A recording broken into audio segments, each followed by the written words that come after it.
Hello everyone, welcome back to my channel Tithi blog. তোমাদেরকে জানাই সবাইকে স্বাগতম। তোমরা সবাই কেমন আছো? আশা করি ভালো আছো। আজ আমাদের এখানে অন্নপূর্ণা পুজো এবং অন্ন মহোৎসব। তো আমার মেয়েকে রাধার মতো সাজিয়ে দিয়েছি, কেমন লাগছে কমেন্টে জানাবে প্লিজ।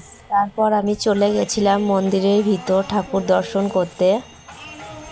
তোমরা সবাই আমার মাকে দর্শন করে নাও, আর আমার মা যেন সবসময় ভালো থাকে। যাই হোক, তারপর আমি নিয়ে চলে এসেছিলাম আইসক্রিম খাবো বলে, আর আমি দেখাচ্ছিলাম মেহেন্দিটা। যাই হোক, তারপর বেজে গেছিল ঘড়িতে 1:30, আর সবাই দেখো এখানে মৎসব খাচ্ছে, ঠাকুরের প্রসাদ যেটাকে বলে।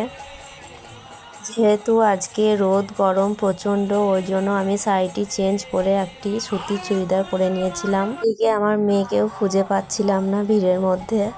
অনেক খোঁজাখুঁজির পর তারপর আমার মেয়েকে খুঁজে পাওয়া গেছে। যাই হোক, আমাদের এখানে মৎসব সব খাওয়া দাওয়া কমপ্লিট হয়ে গেছে। রাস্তাঘাট সব ফাঁকা দেখো।